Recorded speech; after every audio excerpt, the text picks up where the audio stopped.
changes to the agenda, Dr. Chanel? Yes, we do have a couple of additions this evening. So we have the addition of our district treasurer's report for October as part of your consent agenda, and then two pieces under new business. New business number 10, I would like you to approve a substitute rate for our retired teachers. And then officer appointment for Mrs. Murdoch. This is officially her first meeting as district clerk.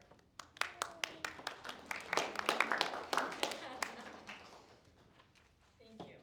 Moving to 4, consent agenda. Resolved that the Board of Education, upon the recommendation of the superintendent, approve the consent agenda as listed 1 through 9. May I have a motion, please? So moved. A second?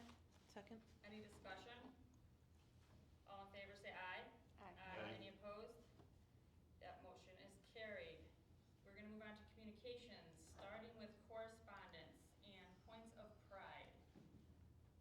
All right, our kindergarten through 5th grade students have earned over 236 stickers for demonstrating our Raider 5 expectations. They've also received more than 80 morning announcement shout-outs celebrating their positive impact on our school. And the best part is students are now eager to recognize each other for doing great things and have been submitting shout-outs for their peers. We extend a huge thank you to the incredible members of the Mumford and Caledonia Fire Departments. In October for Fire Prevention Month, they dedicated their time to educating our pre-K through 5 Raiders. Our K through 2 elementary students enjoyed a visit from author and illustrator Katie Reiser, who shared her debut graphic novel, Welcome to the Forest, and led a fun drawing activity featuring her character, Wallace.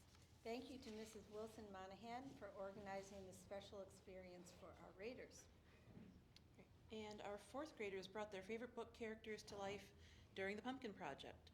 After planning and designing their creation with help from families and teachers, students painted and decorated pumpkins to showcase their chosen characters and wrote narratives to match. The finished pumpkins were proudly displayed in our Pumpkin Museum for all to enjoy. Thank you to our amazing 4th grade teachers for making this creative literacy project a success. On October 31st, the elementary hosted their annual costume parade in front of a huge gathering of Raider families. Many students warmed up for our annual costume parade by attending the Cal Mum PTO trunk or treat and costume parade on October 25th. It was a big success with 15 trunks, 2 fire trucks, face painting, pumpkin decorating contests, and a pick-a-pumpkin patch. We extend our gratitude to the Caledonia and Mumford Fire Departments, NHS, Spanish Club, PTO, and our community members for their continued support in making this a cherished family tradition. On October 28th, our seniors attended their first Adulting 101 seminar of the 25-26 school year. They welcomed Anne-Marie Shepard of AVS Consulting Strategies, who facilitated a 3-hour experience. The topics focused on digital footprints, resumes, cover letters, and interviewing skills. Raiders left the session with a set of customizable documents, a strategy for self-promotion online and in person, and knowledge of how to really prepare for an interview. Fantastic. Thank you, everyone. We have Couple other there are a correspondence. There's more. I'm sorry. Thank you. I don't have to comment. Go ahead. Okay, we are also excited to share that our trap team, in its fall season debut, won the 2025 1A Conference Championship in the New York State Clay Target League. This is our first trap conference title in school history. Congratulations to Chadwick Littleton, who ranked number 1 for the conference and was state ranked number 12, Grayson Milkey, who ranked number 2 for the conference and state ranked number 18, and Carter Hallett, who ranked number 3 for the conference and state ranked 21.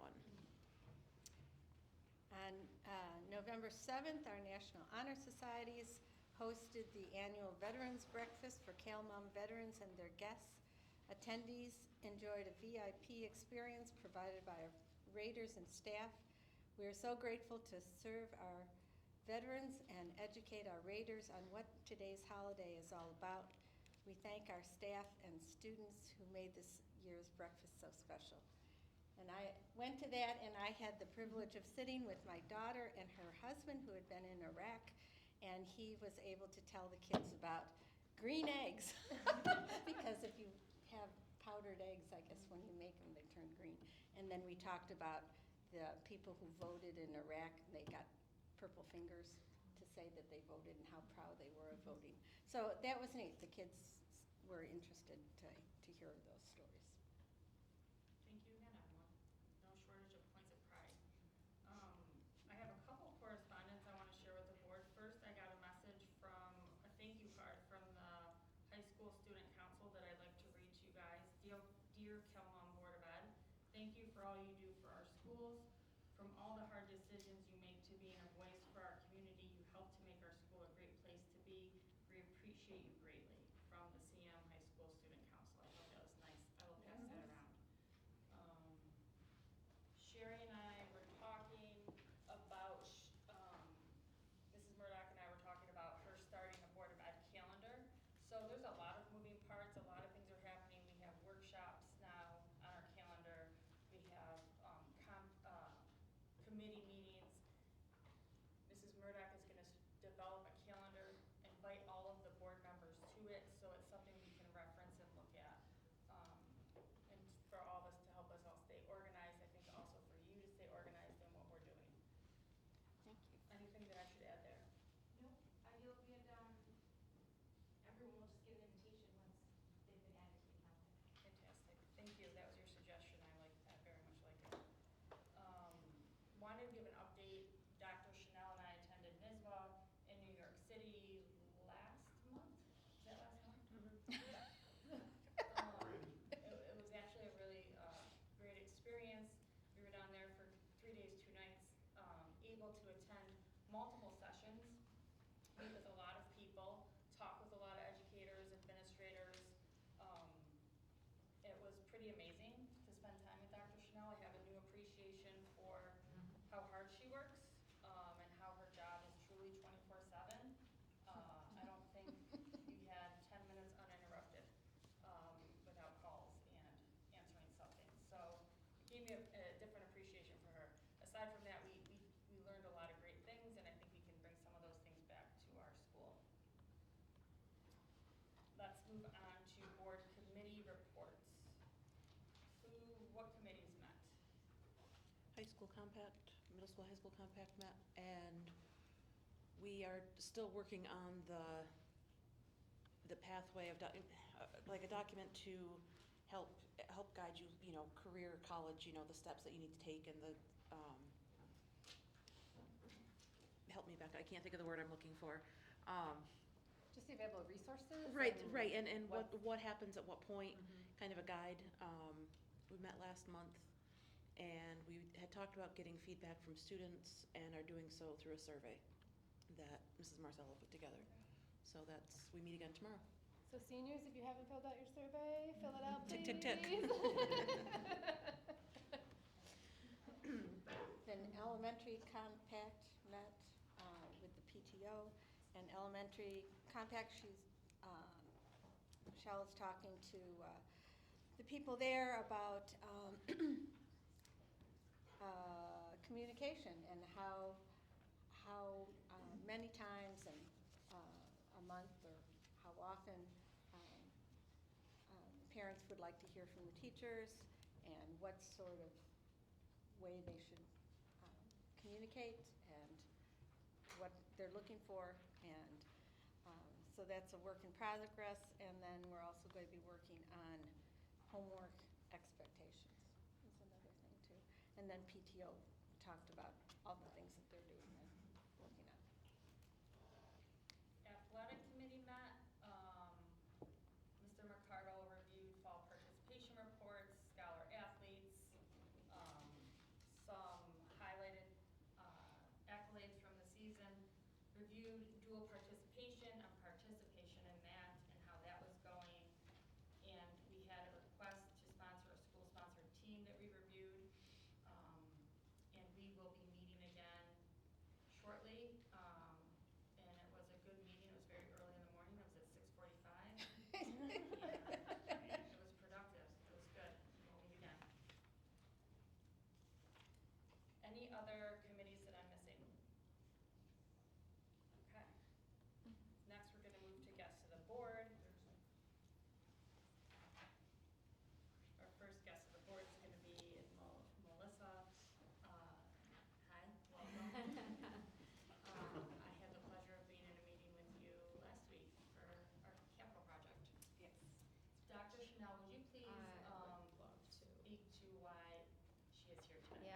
got Melissa on the hot seat for you guys just a little bit this evening. So, the Genesee Valley BOCES is actually getting ready to undertake a capital project.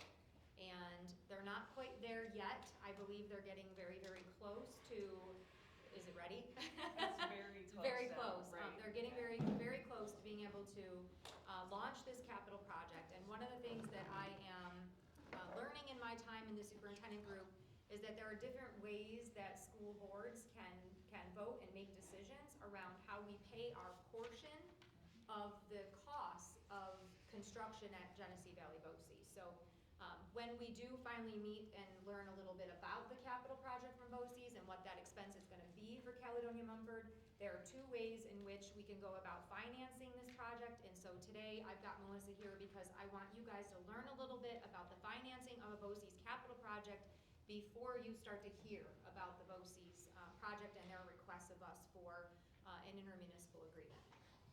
Go ahead, Melissa. All right, well, thank you. That was a nice little intro there, and they are getting very close here, so you'll start to see like more exact information from them over the next several weeks here, so. Can I, perfect. one more thing, do you just, will you just share with the board what you do on behalf of the district? Sure, Just in I'm, case people don't know you. From Bernard Donigan, district's municipal advisor, or financial advisor, so help with all the financial related things. So, including capital projects, so, and BOCES projects, you know, on behalf of the district. So, kind of looking at the presentation that was circulated there, so on the screen here, if we can go to the first slide, we'll take a look at the overview of the authorization process and the options that the districts have. So the two different sections there you'll see, so on the left-hand side, intermunicipal agreement, or IMA, as it's frequently referred to, is an option that the components of a particular BOCES can go through for financing. The one caveat is that all of the components have to approve utilizing that type of agreement, essentially, or else you kind of default to the right-hand side, the DASNY program, essentially, and issuing the financing through that. And we'll talk about pros and cons to both of those. But essentially, the IMA portion there on the left-hand side that provides the financing flexibility for the district, allows the district to be able to contribute the share of the project, you know, as needed there, whether that's cash or fund balance on an annual basis for the term of the project, issuing short-term bond anticipation notes, so 1-year notes there to kind of cover the share, or issuing a serial bond or some sort of combination thereof. If there is new construction, you'll see there's a note on there, new construction or in addition to one of the buildings that BOCES uses, then that triggers a BOCES-wide vote, and so that's required at that instance. And the information that we have preliminarily is that they are looking into that type of work. So there is an expected BOCES-wide vote, so you'll hear more on that over the next, you know, several weeks and months here as we go through. So intermunicipal agreement, so financing flexibility really, and then if you can just go back one slide there to the overview.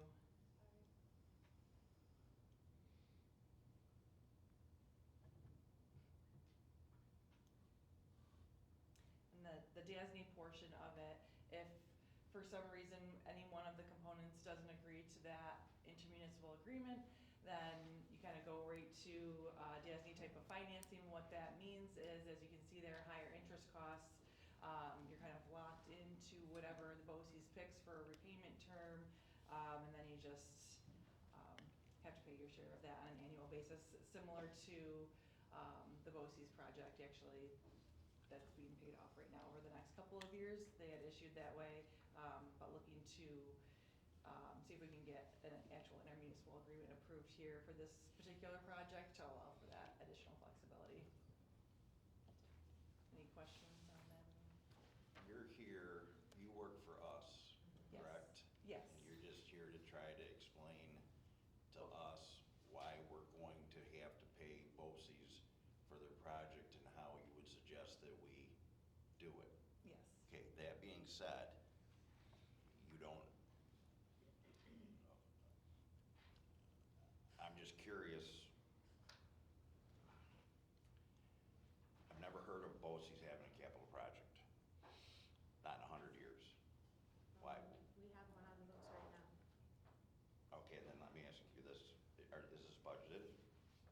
the money that this young lady's telling us that we're gonna have to spend, is it budgeted? No, it's an upcoming project. We're getting ready to have to budget for a BOCES capital project. Similar to our capital projects, BOCES will go out to vote. They will likely hold their vote in 2 locations in the region, one in the north and one in the south. In my time, I don't know that a BOCES capital project has gone down. So we will be responsible for paying our portion as one of the 22 districts with our BOCES. Do you have any idea of the parameters of this thing? Is it We'll take a look at a couple of the slides and Just take a look briefly, at I mean. example Okay. dollar values there. Still fine tuning that. That'll come here at the next board meeting or Okay, two there, so that's you'll have fine. actual The numbers the number there. that they were talking, the last conversation I was part of was about $40 million Right, in total, to in be total. split. Split across both campuses Right. and the service center, I believe. Okay. It's looking to be still in that So general range. basically, in terms of the order of this, I will tell you that it is challenging for me when I go out to represent us in meetings and I start to hear about the capital project and how the capital project could be financed. I want to start with you guys on what financing means and how this project impacts us before the project launches and we're asked to do it in one of 2 ways, right? I want you to understand that there are 2 ways in which we can finance the project, and I want you to be able to hear from Melissa what her recommendations to the district are before someone comes with their request. Let's understand how this financing will work for us before the request comes to us. That makes more sense, thank you. You're welcome. Thank you, dear. You're welcome. All right, so now you can move on to the next one. So for the timing that we're looking at here, so similarly here for the intermunicipal agreement on the left-hand side, DASNY on the right-hand side. So essentially, intermunicipal agreement, once the IMA is signed, the project has the authorization to move forward. In this instance, you'll have a vote either way, whether it's the IMA or the DASNY program, which DASNY stands for the Dormitory of the State of New York. So it's just a more expensive program to issue the financing for. So, kind of steering towards the IMA route if possible. It'll be less cost for all components there, but essentially, and then the flexibility options. But you move on to the next slide then. Just general timeline for the BOCES-wide vote then. What they're working on right now is finalizing the scope and that cash flow for the actual project there. So you'll have more information on that over these next several weeks here. So you'll be hearing from them and their team next on the scope itself. And cash flow is important. We work through the cash flow ahead of time because that gets locked into that intermunicipal agreement, the IMA. So it sets up what the district needs to pay and when, and how many annual payments need to be made from there. So a lot of the information gets locked in up front, and then you can plan how to make the payments going forward. So that's the flexibility piece, and just allowing for that. So finalizing scope, cash flow, attending component board meetings to review the project and go through that, having the components consider and adopt their individual IMA agreements. You'd be asked to, as a board, to approve that at an upcoming meeting here. And then the BOCES board would adopt necessary resolutions for the upcoming vote to get that established and get the vote date set, similar to your own capital project. And then they would hold those, the BOCES-wide vote in the locations that have been determined. And then pending that positive vote, is when, at that point, the project can move forward. So on the next 2 slides here, we'll take a look at project total examples. So this is just ran on a $40 million total BOCES project. So we're kind of fine tuning that now with them. And then just kind of illustrating on this page that the share of the project per component is determined by the current year, either 24-25 or 25-26, whatever the actual is, when that kind of gets formulated there, but essentially the RWADA ratio. So the breakdown for that $40 million gets set, based on that current ratio.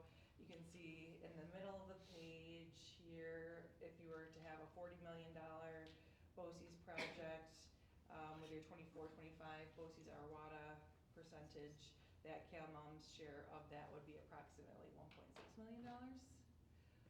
Not to be paid necessarily all up front. That's where the cash flow comes into play. But in total for that full authorization, looking at, as an example. And then the next. Could you remind us real quick what the Page. Arwada is? Sure, so the Arwada is, stands for the Resident Weighted Average Daily Attendance Ratio, so it's what you receive your BOCES reimbursement Okay. based on. Based on school population, basically. So that's a hypothetical how it gets allocated to each of the components, and then from there, we'd set up a payment schedule. It's determined by that cash flow, and really is only needed for the IMA option, assuming everybody, all components approve that option.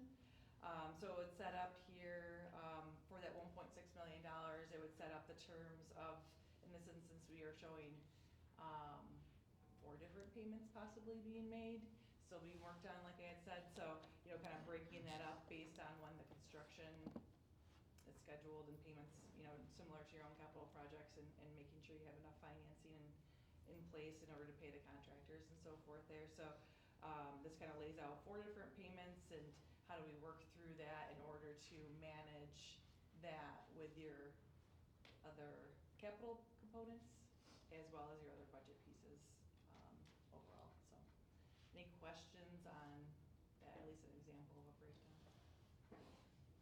Just with that breakdown, you have the 4 payments. What time frame typically is that over? Is that over 4 years? Is that over 2 years? Like, how is that structured? It's usually annual payments. So that'll be set up as soon as they have that determination, but a lot of the times, what we've seen with BOCES projects is that it'll be July 15th. For example, if it's July 15th of 2026, or July of 27, or 28, 29, so it kind of gets set up where they're collecting payments once per year. So we'll just need to make sure that, we have funding in place to be able to pay BOCES for your particular year's share. Okay. So in order to pay that, there's a couple of different options that we can take a look at. Some of them are a little bit more, aggressive than others, but just to kind of show you all of the options on the table there. So option 1 here, if the IMA was approved, there's an option where if the district or any districts had enough fund balance or cash on hand, you could essentially pay BOCES, each in cash on each of the payment dates, and then you would receive the BOCES reimbursement at the end of that fiscal year. So essentially kind of walking through, that example, if we're making a payment July 15th of 2026, aid reimbursement wouldn't come until at least June of 2027, sometimes a month or 2 later, depending on actual payment from SED or the State Education Department. So being able to cash flow for essentially, the whole fiscal year becomes hard to do, to have that amount of cash on hand to be able to do that. But it is an option, right? So that's one option.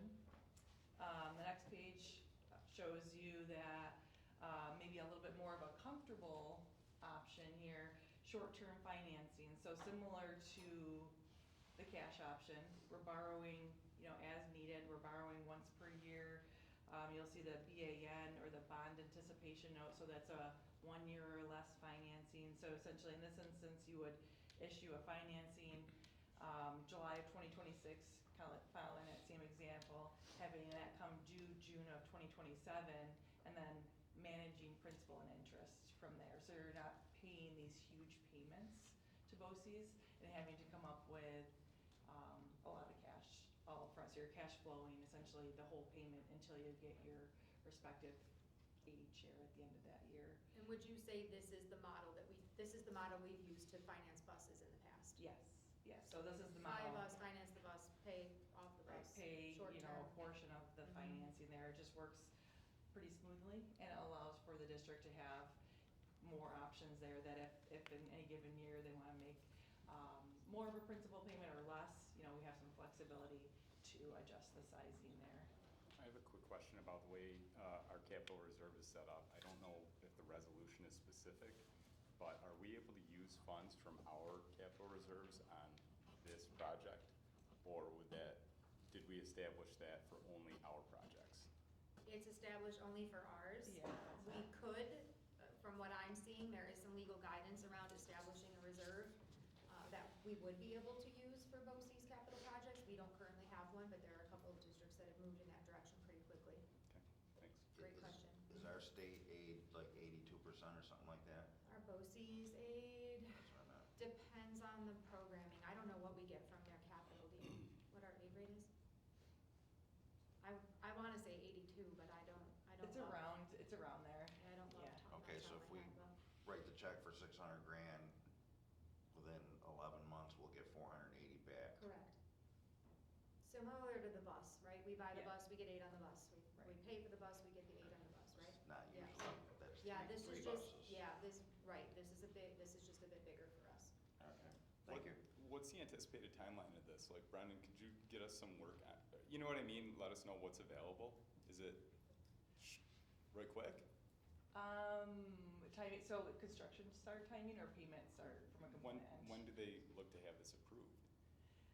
So they're looking at, over the next couple of months, working with the component boards, getting everything established so that they're kind of gearing up towards generally a March, BOCES wide vote. Because And then from there, if we were to create a reserve for something like this, we'd have to have the voter approval to do that, so it wouldn't line up with our budget vote. Correct. It'd be a little before that. right, but then, so BOCES wide vote March, right, but then first payment would come after that, right? So it would likely be after the May. So, you could, if you wanted to consider establishing a new capital reserve or adjusting language. BOCES can't move forward until we've all agreed how we're gonna finance. Let's say, for example, let's say their project goes up. We have no idea what's gonna happen with their vote, but let's say it goes up. Before they can even take that to vote, we have to decide how we're gonna finance. They're going to come to us and they're going to ask us to please consider the intermunicipal agreement. The 22 school districts in our region, this is how we want to do this as a collective. Some have a little bit more cash flow than others. They want the flexibility. We have a fantastic credit rating. We wouldn't be paying out with DASNY if we don't go that direction, so, And it they saves- can't move forward until we kind of get our land legs around which direction are we gonna go, IMA or DASNY. Right. So that's why it's starting, next month and into January, you'll start to see some of those additional details and some of the more actual numbers and information on that. Right, because, pending everybody, approving the IMA option, they have to kind of make sure, kind of go down that road to have all 22 boards consider that, right, and approve that, or at least, look into that. And then if they do approve that, then they can continue to move forward on their end. If for some reason one of the components doesn't approve it, then everybody switches to DASNY and gets locked into whatever. Well, it'll be Schedule. disclosed which component doesn't approve it, right? We'll know. Yeah. We will know. Or may it not be us. All right, so then the last option for tonight, here on this last page of the presentation, so long-term financing. So the page we were looking at before was the 1 year or less financings. We're kind of rolling notes similar to your bus purchases, right? So there's an option where this one's kind of showing you, on day one or payment number one, you're going to issue the permanent serial bond for the duration, whether that's 10 or 20 years, you have some flexibility to timing there, but essentially taking a look at issuing that permanent serial bond right up front, and then, waiting for those aid reimbursements to come from there. With this option, it kind of limits you a little bit, because you're kind of locked in on day one. You don't have flexibility to make adjustments to principal payments, as needed. If you have a good year, you wanna pay a little bit more down, you wanna make any adjustments, on a year-to-year basis. This option, doesn't provide that same flexibility. And it could also adjust the timing for when you actually are, we kind of set up the principal and interest structure when that bond is issued. And then you kind of have to make sure that the aid flows as you're expecting to kind of offset that, the bond payments that you have there. So kind of more tied to, some of the local share tax levy aspects of it. And then there are some options where you can kind of combine options 2 and 3, whether it's, the short-term financings, at some point going to some sort of bond, or just continuing on those renew any particular series of bond anticipation note up to 5 years. So you have some time with each of those series and each of those payments. So the most of these three options as they're laid out here, the most flexible one is really just doing the 1-year note renewals. Allows for the most options for you and tax levy, tax cap management. So the first meeting I walked out of at BOCES, I called Melissa and I said, what does this mean for us, right? Because it's one thing to say that we're gonna be good neighbors, it's another thing to say we're gonna be good neighbors and be good fiscal stewards in our own community. And so I want you to hear that that research has been done, on our behalf. Melissa feels like the IMA is good for us, because if we do end up having to do financing, we have a lot in our favor in terms of our credit rating and our own cash flow and the way we manage our budgets. One challenge I'll have back is that we've also created some of our own goals around our own capital project, and so thinking about fund balance as a way to pay for a BOCES capital project versus thinking about fund balance as a way to save for our own capital project, and how do we now manage, that space in between. So that's definitely something that you guys will keep hearing as we try to balance. Honestly, we care very much about BOCES. A lot of our students go there for career and technical education. They're outgrowing their programs. They need to update their stuff. We don't want them to not have what our kids need for career and technical ed. So I needed you to hear about the IMA before BOCES comes and asks us to vote on that. This will give you an opportunity to process this conversation, read back through. If you guys want to see Melissa again, she'll come back out if we have more follow-up questions. But definitely that was my first question out of the gate, and I wanted you to have a chance to think through that before you start to hear about that project more formally. Just curiosity, how many of the 22 schools do you represent? Our office works with most of them, That's what I thought. about 15 or 16 of them. Just curiosity only, thank you. I assume that. You Can guys are rather good at what you do, so. Thank you, Melissa. Thank you. Can you give us a quick idea of what is involved in the capital project you're working? Melissa really can't. Oh, okay. So Kevin McDonald, our district superintendent, he's gonna start going out as soon as this project is actually created, right? So like I could say $40 million, they're not there yet, they're getting close. So similar to what we do in design, where we kind of finalize our capital project and it takes us a little bit of time, they're getting closer. Okay. But I couldn't tell you that I know the exact things that have made their way into the project or not, because that actually is still being worked on in this moment. So they're still in design phase, but they're getting close. They're getting very close. Right. If Kevin doesn't make it to one of our board meetings, he's going to start hosting more regionalized board meetings to try to make sure that communities get a chance to come out and hear about the BOCES capital project. But he is gonna give boards an opportunity to maybe say in Leroy, where you try to draw everybody from this area to one spot to make sure that all the different boards have an opportunity to hear from him directly. So he'll be offering a few things. I also asked him for video message. I don't know if he's going to do that. If you remember last year for budget development, he actually sent us a budget video where he walked through the BOCES budget, so we got to see that in our own time. So I've asked him to consider that as well, that we could learn about the capital project in that way versus traveling to someone else's auditorium. So I'll keep you posted as more information comes out. Okay, thank you. Thank you, Melissa. Thanks. Next, a guest of the board is going to be Ryan, and he's going to be speaking regarding our recent audit. Welcome, Ryan.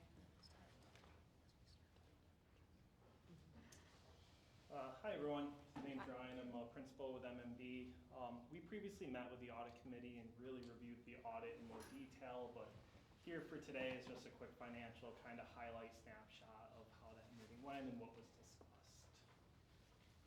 So on page 1 or slide 1 here, we have just some financial highlights of the general fund. Total fund balance increased that $150,000. So by fund balance, we mean restricted fund balance, assigned fund balance, unassigned fund balance. So your reserves, your assigned fund balance being encumbrances or purchase commitments, appropriated fund balance, as well as unassigned, which is effectively what's left over. All that shook out to about that $150,000 surplus. Taking a deeper dive at the different fund balance categories, so your unassigned, that's what's subject to real property tax law. You often hear the 4% rule, so that needs to be 4% of the next year's budget to be in compliance. You are in compliance at your current threshold of that value. looking at reserves, you utilized approximately $670,000 worth of reserves. That was built into your budget as appropriated reserves, so as expected, as planned, that was pulled out to cover those expenditures. And then on the other side, funded back in, so $900,000, just as a reminder, $670,000 of that was pulled out of reserves, effectively refunded. So your overall change in reserves, when you count the net of what funded in, funded out, interest earned on these reserves, approximately $370,000 increase. You'll notice that's higher than your overall change in fund balance. There was a shift in your assigned fund balance. Some encumbrances were recognized, so those purchase commitments for the following year were made, reducing your assigned fund balance, effectively realigning that bucket into reserves. The bottom 2 points here is just a look at your revenue to actual, so where did you expect your budget to land versus where your actual revenues landed. You generated about a 6% surplus. A lot of that was in interest and then BOCES surplus. So it's very common to not budget for these BOCES surpluses, as you don't want to depend on these surpluses year over year. And then on the expense side, about a 3% surplus. One thing I just want to bring to your attention when looking at these surplus numbers is these are net. These do not consider what you're appropriating. So you're generating these large surpluses on the revenue and expense side. However, you had planned spending of reserves, you had planned use of fund balance, and then also that use of encumbrance, or the decrease in assigned fund balance. You go from that $1.7, $1.8 million surplus down to the $154,000 overall change in your general fund. Next slide. So special aid fund, this is really where your state, local, federal grants sit. You had very little stimulus funding left over. Happy to report that has been fully exhausted and spent, and no longer there for you in the future, but you were able to take advantage of those fundings. Capital projects fund, those will vary year over year depending on phases of those capital projects. You have some spending in your current 2025 capital project. You also take advantage of the $100,000 outlay every year. And then your buses also sit here because they're funded with short-term debt, or BANs, as we all learned about today. So, next slide here, school lunch fund.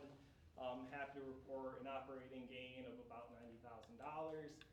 Due to a change in the federal regulation, you are now in compliance with that threshold. So previously it was 3 months operating expense. That recently moved to 6 months operating expense. So at your current spending threshold, your fund balance is in compliance with those levels. Statement of net position, this is really everything into one consolidated financial statement. It's a required financial statement in the big audit packet, and what it does is it combines general funds, special aid, school lunch, your long-term fixed assets, your long-term debts into a more, quote, corporate style presentation. It really isn't how schools operate, it's not how schools budget, so I don't like to really hone in on the dollars. The position decrease last year, it's really nothing to be concerned of.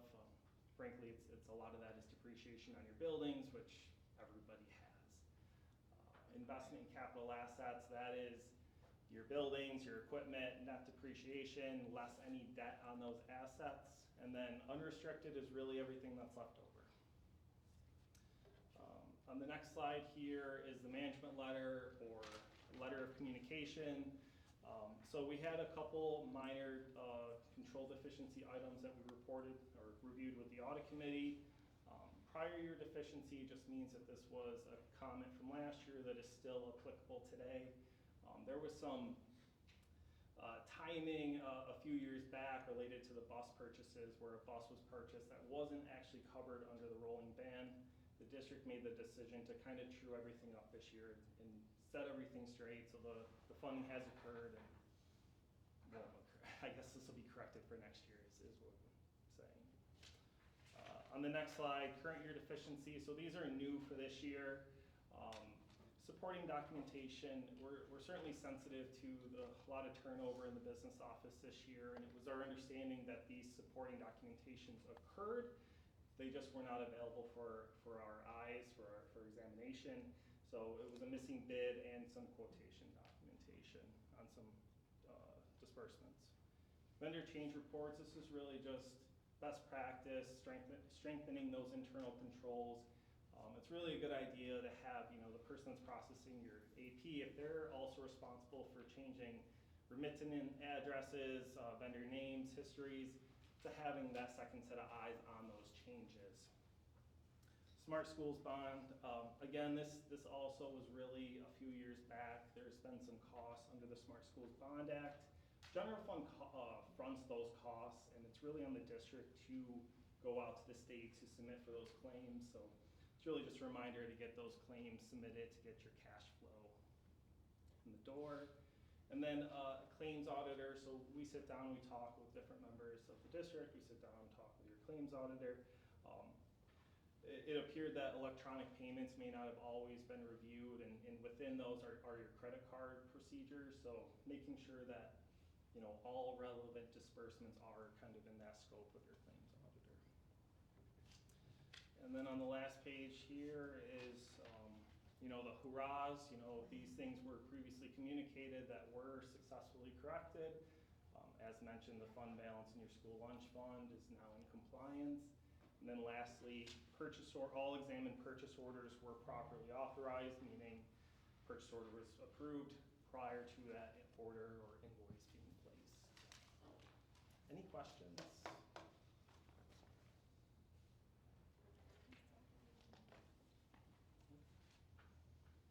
Thank you. Thank you. Thank you.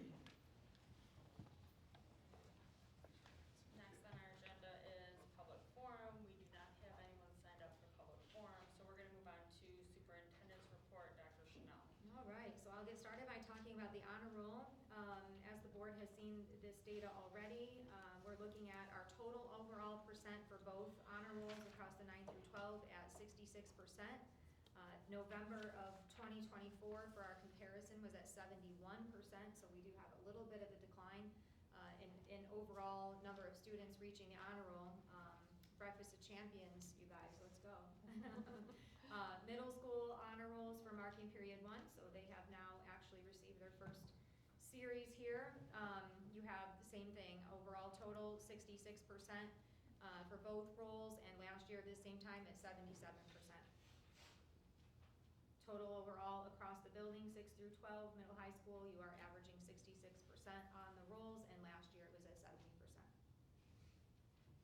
I want to talk a little bit about some updates on shared services. So as the board knows, I shared that Leroy and Caledonia, we were going to try to work together to see could we come up with some solutions and some administrative structures that would allow us to share a little bit differently across our two districts. So we've been sharing sports, which has been working really well for us, but can we begin to extend our shares into places that grow program? So I mentioned to you that we talked a little bit in our shared services about maybe sharing a director of curriculum and instruction and a director of technology. So to take that job that's very large, try to split it in two and see if we could hire. So we actually did attempt that. We posted a position through EduTech that would be a share across the two districts for a director of technology. We did have some great applicants that we met during the process. When we kind of got to the end of the process, it was a matter of whether or not that was going to be the right fit for Leroy and Caledonia Mumford, given the job at hand. And so even though we found someone that we thought was very talented and could do the job if mentored and given an opportunity to really grow into the role, to not have building level experience and then try to step into two districts at the same time just really seemed like we were going to set somebody up to not be successful.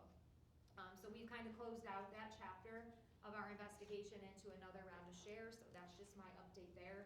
It's not our last chapter. So think about sharing for us in shared services as a staircase of complexity. We're going to continue to try to climb the stairs to see what else can we do across our two communities to be fiscally responsible and really to create opportunities for kids and build strong programs. But that is an update. That definitely is not going to happen for us. It's a win in that we don't have to share Lindsay, which I know we were all worried about. But big picture, just understanding where our community is, making sure that we are developing programs and doing so in a fiscally responsible way. Next up, I want to just do a quick update on cell phone policy. I am going to put Principal Marcello on the spot a little bit, so I'm going to just call on her to share a little bit with you on how that's going. And then I know that she's going to rely on our student ex officiato to also share out a little bit on this topic. So thank you both. Yeah. So real quick, I would say overall, our cell phone policy implementation has been successful. We have had 8 total referrals that have come through this year since the beginning of the year, which when you look at how often we're here every day and how many opportunities students have to have their phones out but are choosing not to because they're following the rules, I think that we're doing a good job. I would call it a success so far. The dates of these referrals go back to the beginning of the year, starting September 8th. We do not have any repeat offenders, which is good. They made a quick mistake once and then have learned from it and have since made a better choice. So 8 total referrals. We had 3 seniors, 1 junior, 1 sophomore, 2 freshmen, and 1 7th grader. So no 8th graders, no 6th graders have been written up for this, so that's good news. The only other piece that I'll add from my perspective is in October we did do what I will call a little reset. Some reports were coming in that students weren't necessarily on their cell phones in class, but they would go to their lockers and their phones would be in their lockers and they would kind of be on their phones in their lockers. So technically they're not breaking the rule because the phone is in the locker, so we had to navigate that one a little bit. That's very smart. Yes, they are brilliant. So just a kind of a reset of it, it's bell to bell and you're not supposed to be on them, and again, the response from there has been great. So that's my perspective, but I do want to give Kira a chance. We've talked a little bit to share kind of some of the things she's hearing from the student standpoint with this as well. Since what me and Mr. Marcello have discussed was that the amount of referrals and disciplinary has gone down since the implementation of the phone ban. But I kind of took a perspective of what it's like to be in the classroom with the phone ban, and I think for most people what I'm hearing is that the shift has been pretty easy almost due to the fact that teachers were already like determining if they would want the phone in the classroom, and I think most teachers would have bins or other restrictions of the phone use. So yes, and then as for study halls and productivity without the phones, I think that there has been some increase in productivity, but then I also have noticed that those who don't have the same amount of workloads tend to have more issues and like struggles with the loss of the phone. So I think that's how I've come up with this. Thank you. Thank you very much. That's it for me. Fall sports report. Oh, fall sports report, sorry about that. All right, I do have one more. All right, fall sports report. So in comparison, same thing, if you're looking at that overall data for fall sports, we'd like to take a look at the percent of our students that did participate in fall athletics. So last year, our overall data for 2024 was a 56% total participation rate across the district, the 7-12. This year, we're at 52%. Just kind of going across each of our programs, I would say in comparing last year's numbers to this year's numbers, we're still holding very steady. A couple of those data points that I think you'll continue to hear coming out of shared services is just like the number of students that are participating in some of those shared sports, football in particular, where you're still going to watch numbers that continue to decline even within the share. So that's kind of interesting to watch. We are going to have a shared services committee meeting here very shortly. We've put another series of dates out around the athletics in particular. So once we get an opportunity to debrief a little bit with our coaches around some of these numbers and the expectations across our programs, we look forward to sharing that back with the board. But our percentage of students participating in athletics is still very high. It's a fantastic place to find our student body. Thank you, Dr. Chanel. Any questions? All right, we're going to move on to old business, which we don't have any of, so we're going to move on to new business. Number 1, approval of new roster position of head bus driver.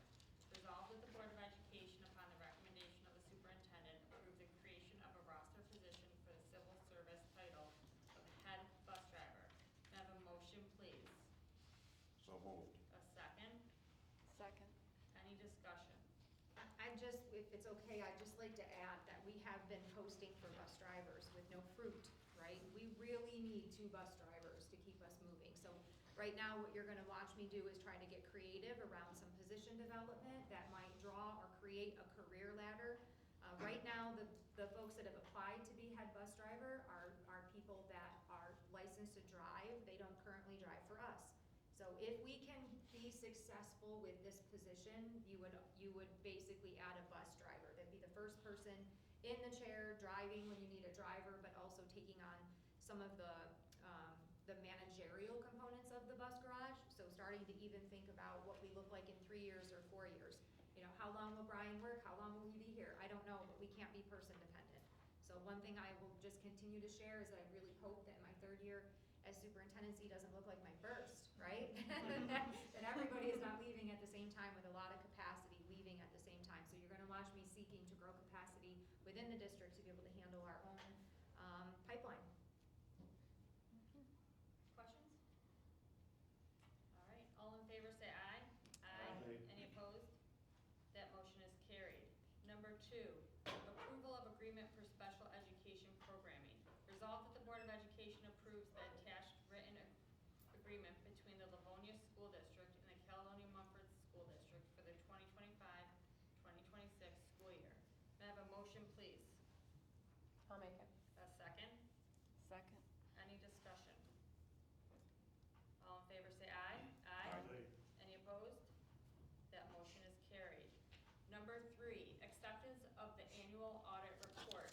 Resolved that the Board of Education accept the annual audit report for the fiscal year ending June 30th, 2025, as prepared by Mengel, Metzger and Barr and Company, LLP.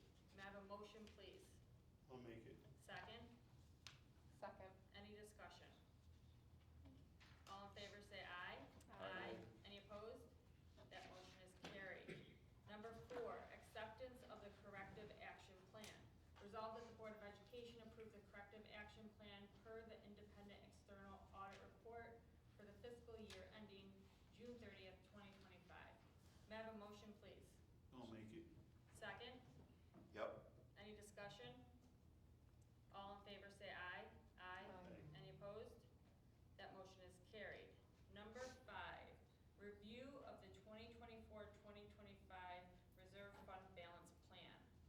Please. All right, so in your backup notes, I did share with you the worksheet that we created with Dr. Capron when he was here. It has been updated based on the deposits that were made, so I'm gonna toss it to Brennan and let him just go back through this plan. Just gonna run through a couple things really quick, mainly focus on the reserve deposits that Ryan just talked about with us. I promise to Thank you. not talk as much as Ryan did.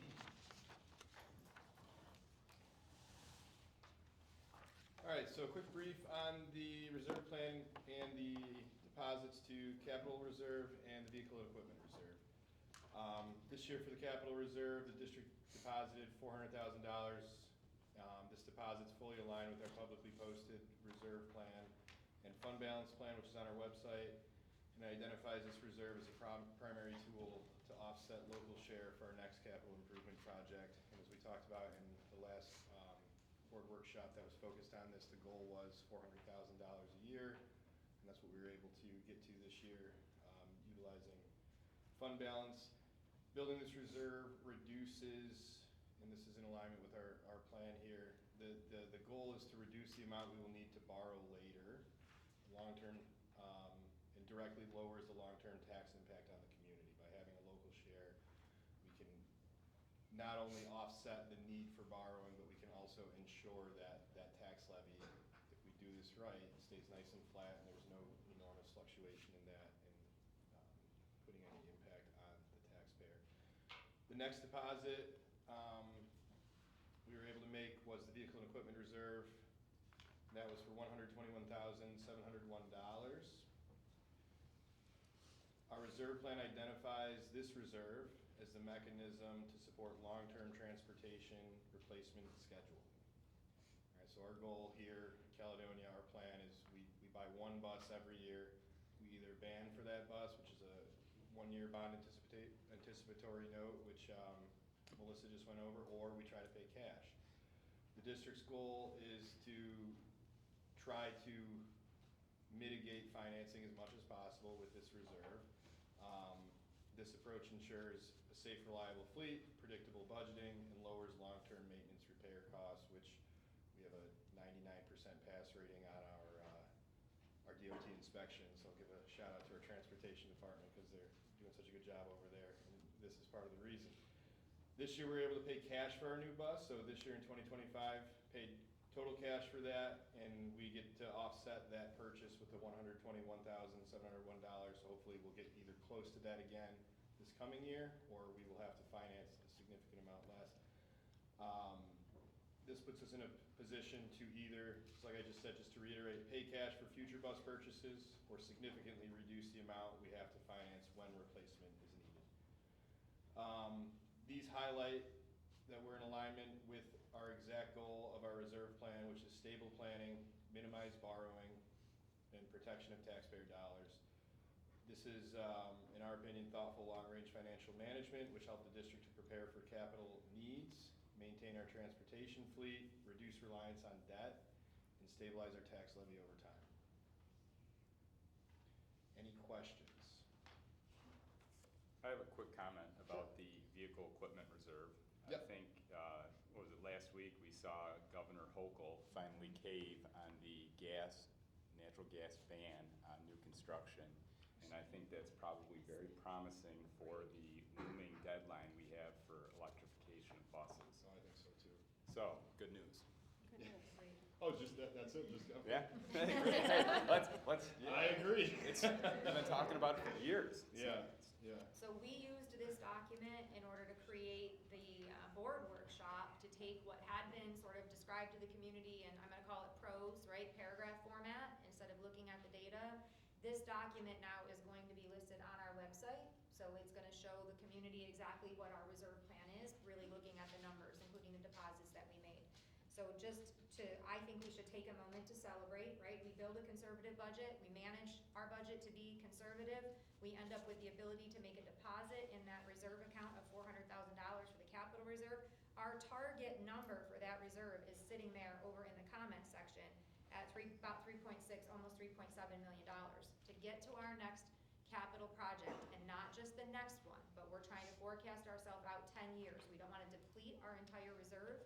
So that's what you're seeing here is our goal as a board to make sure that we're giving the community a nice target. When we make this deposit, celebrate for us. Our reserve is growing in exactly the way we all want it to. So congratulations to everyone involved. Appreciate it. Very good. Any other questions? Thanks. All right. Thank Thanks, you. Brennan. Thank you. Thanks.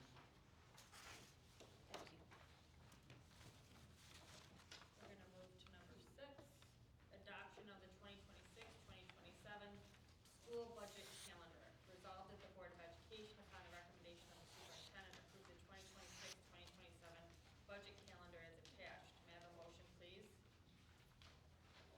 So moved. Second? Second. Any discussion? All in favor say aye. Aye. Any opposed? That motion is carried. Number 7, approval of MOA. Resolved that the Board of Education approves the written agreement between the superintendent of schools and the Caledonia Mumford Support Staff Association. May I have a motion, please? So moved. A second? Second. Any discussion? All in favor say aye. Aye. Aye. Any opposed? That motion is carried. Number 8, approval of the cooperative bid resolution coordinated by the Genesee, Livingston, Steuben, Wyoming, BOCES.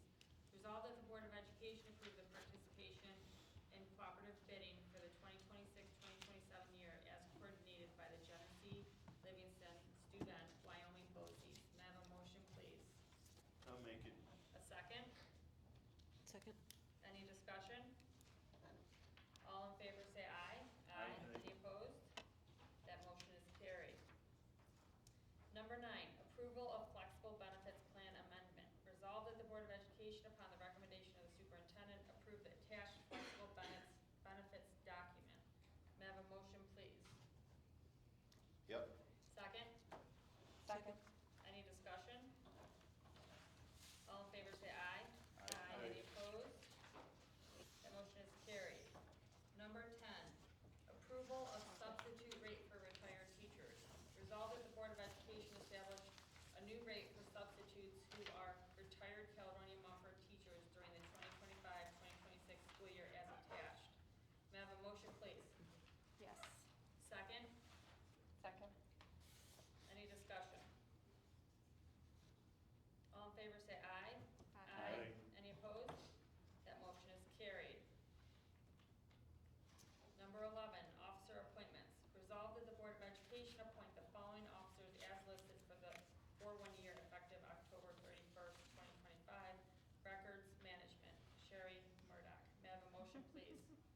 Yep. Second. Any discussion? Thank you. All in favor, say aye. Aye. Any opposed? That motion is carried. We are going to move to executive session. Resolved that the Board of Education adjourn to executive session at 7:02 PM to discuss the employment and employee history of particular persons and confidential student records protected by FERPA. May I have a motion, please? I'll make it. Second? Second? All in favor, say aye. Aye. Any opposed? That motion is carried. We will be back after executive session. Thank you. All right, we're back from executive session. Resolved that the Board of Education return to regular session at 7:39 PM. May I have a motion, please? Yep. Second. Second. Oh, I'm sorry. All in favor, say aye. Aye. Any opposed? Motion is carried. We're moving on to personnel. Number 1, approval of substitutes. Resolved that the Board of Education, upon the recommendation of the superintendent, approve the following substitutes for the 2025-2026 school year: Ryan Murdoch, teacher aide, and Jacob Eskildsen, teacher. And I'm sorry that I did not say that correctly. May I have a motion, please? So moved. Second. Second. Any discussion? All in favor, say aye. Aye. Any opposed? Motion is carried. Number 2, approval of elementary musical co-director. Resolved that the Board of Education, upon the recommendation of the superintendent, approve Alicia Thompson as the elementary musical co-director for the 2025-2026 school year. May I have a motion, please? Yes. Second. Second. Any discussion? All in favor, say aye. Aye. Any opposed? Motion is carried. Number 3, appointment of tenure special education teacher. Resolved that the Board of Education, upon the recommendation of the superintendent, appoint Christy Sloversky. Slaversky to the tenure position of elementary special education tenure area. The tenured service shall begin December 6, 2025, pending successful completion of the probationary term to end on December 5th, 2025. The appointee has professional certification in students with disabilities birth through grade 6. That Motion- should say September. September, That is a typo. Hold on, let me find it for you, please. I feel certain it's September 5th.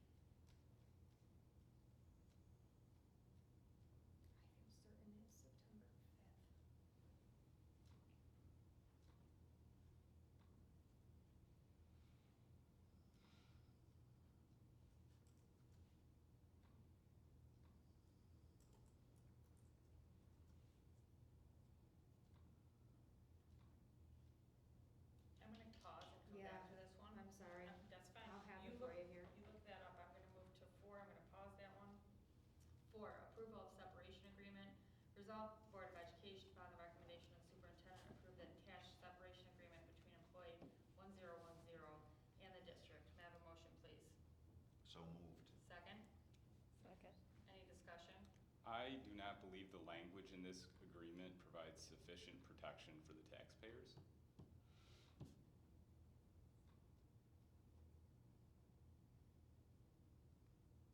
Any other discussion? I would just say that it was drafted by the school's attorney in our interest. Understood. Okay. All in favor, say aye. Aye. Any opposed? Nay. That motion is carried, 6-1. Number 5, approval of interscholastic coaches and volunteers. Resolved that the Board of Education, upon the recommendation of the superintendent, approve the attached list of coaches and volunteers for the 2025-2026 school year. May I have a motion, please? I'll Yep. make it. Second. Discussion. All in favor, say aye. Aye. Aye. Any opposed? Motion is carried. Number 6, approval of tax collector. Resolved that the Board of Education, upon the recommendation of the superintendent, approve Brennan Colwell as tax collector for the 2025 tax season effective September 1, 2025. May I have a motion, please? Yes. Second.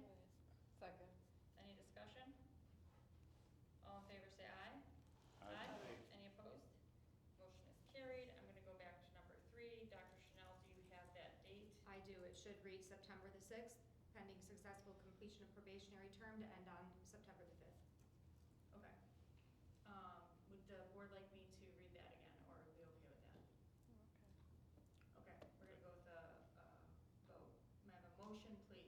Yes. Second. Second. Any discussion?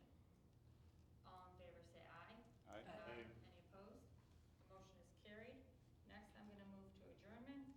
Resolved that the Board of Education adjourn the meeting of November 12th,